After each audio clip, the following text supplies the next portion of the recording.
Alhamdulillah, salatu wassalamu ala rasulillah, la hawla wa la quwwata illa billah. Ada pertanyaan? Ya.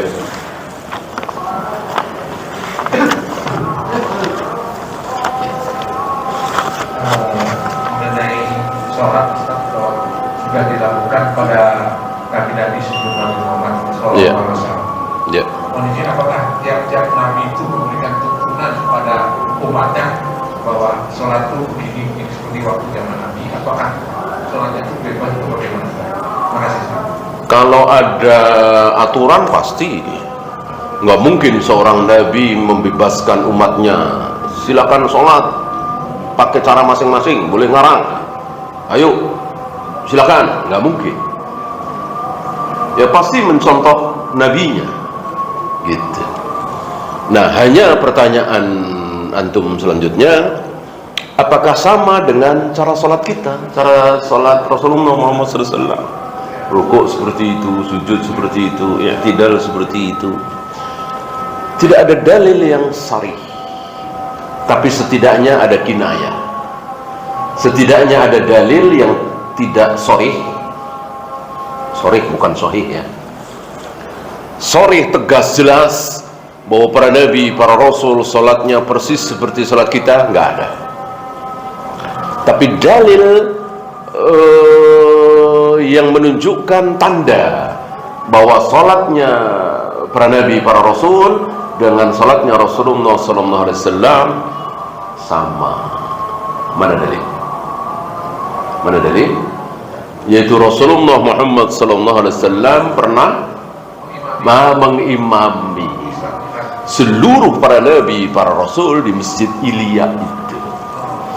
Nah, beliau tidak mengatakan kepada para sahabat bahwa para nabi, para rasul salatnya mengikuti caraku. Nggak ada. Nggak ada. Emang salat itu sama. Seluruh para nabi, para rasul salat itu sama. Sujud seperti itu, rukuk seperti itu. Ya tinggal 1 rakaat seperti itu, 2 rakaat seperti itu, ada ayat awal dan seterusnya dan seterusnya. Ya. Berarti sekarang penyimpangan Bani Israel dan Bani Nasrani itu nggak ada sholat sama sekali, berarti mereka sudah menyimpang terlalu jauh. Mereka sudah apa? Menyimpang terlalu jauh. Iya, enggak usah itunya, akidahnya.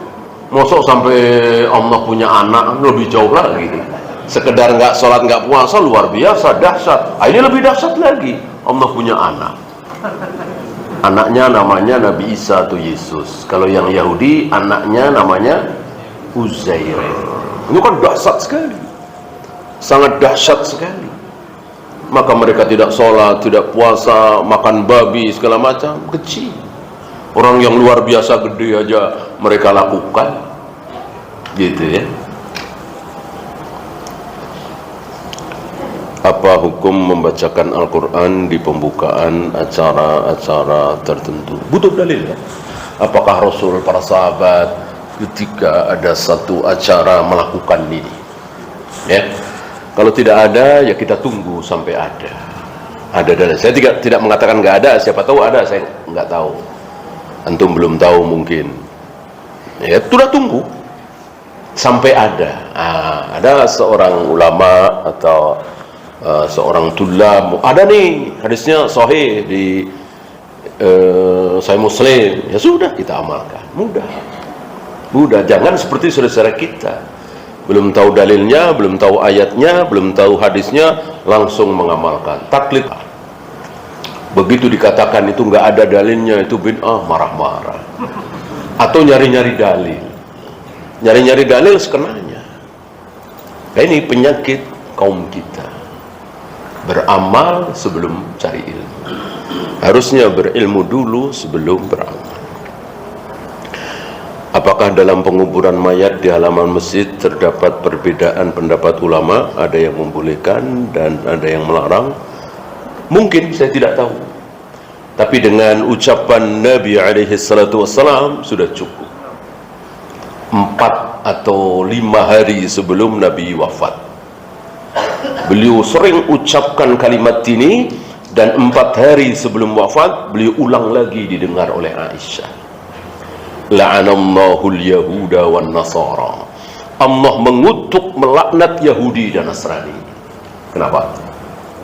Iya, ittakhadhu qubur anbiya'ihim masajid. Nah, menjadikan kubur-kubur para nabi menjadi masjid, bersatu dengan masjid. Itu para nabi.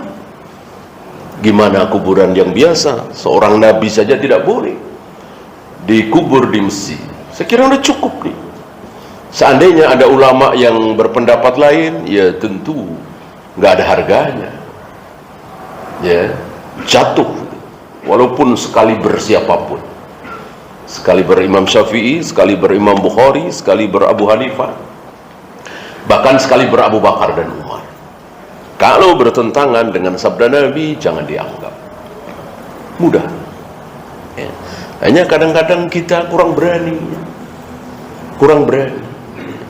Mentang-mentang banyak syekh, guru yang melakukan.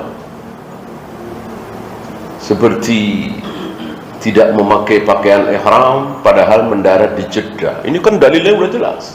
Rasul dan para sahabat mengharamkan, artinya mewajibkan memakai pakaian ihram ketika melewati miqat. Nah, ketika mendarat di Jeddah udah jelas diumumkan oleh petugas di pesawat, pilot, ya kan, bahwa 1 jam lagi kita akan melewati miqat. Ya. Nah, diputar-putar, dan ini banyak di antara ikhwan kita yang tidak berani karena yang berpendapat itu syekh. Nggak apa-apa kalau kita ke Madinah dulu. Nggak apa-apa kalau kita ke Madinah dulu, carikan dalil. Kalau ke Madinah dulu, lagian ngapain udah sampai Jeddah pakai ke Madinah dulu? Kan lama, bisa 5 jam. Langsung ke Mekah umroh tinggal sejaman kira-kira.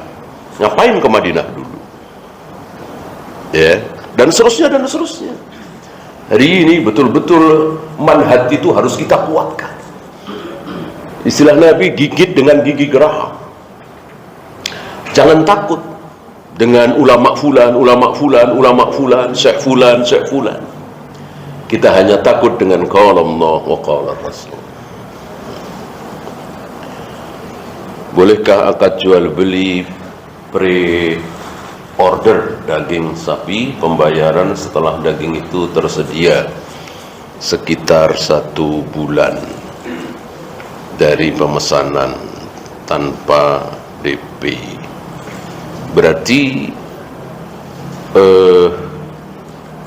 pembayaran setelah daging itu tersedia. Ya iya, berarti nggak ada utang ya. Begitu ada daging langsung transfer, nggak masalah kan? Masalahnya di mana? Nggak ada masalah kan? Ya seperti saya mesen sama antum waktu antum mau belanja ke Bandung misalnya ya. Saya pesen kain yang ini ya, harga berapa kira-kira, antum mengatakan kira-kira sekian gitu. Setelah barang ada, daging ada, baru sebut harganya ya. Benarkah Syekh Yusuf Qaradawi meyakini Al-Quran adalah makhluk? Saya tidak tahu, saya tidak tahu ya. Yang saya tahu beliau salah dalam masalah zakat amaliyah. Jadi, dan ini yang kecil ya, bukan masalah manhaj beliau, kan haroki beliau. Bismillah. Hadis tentang lalat ya, hadis tentang lalat yang masuk ke minuman kita, beliau tidak menolak secara kasar, vulgar ya. Cuman beliau mengatakan Islam ini besar, Islam ini sempurna, Islam ini isinya luar biasa. Kalau Islam kehilangan satu hadis ini nggak masalah. Nah ini seolah mengecilkan ini, seolah dengan halus udah nggak usah dibahas gitu-gituan ya. Tentu tidak bisa seperti itu. Para ulama ahlul hadis, sekecil apapun hadis itu, kalau itu sabda Nabi dibesarkan. Nah ini beliau kan seolah mengecilkan, udah nggak usah dibahas. Saya kira ini jelas salah. Wallahu habis. kita akhiri. Subhanakallahumma bihamdika asyhadu an la ilaha illa anta astaghfiruka wa atubu ilaik. Assalamualaikum.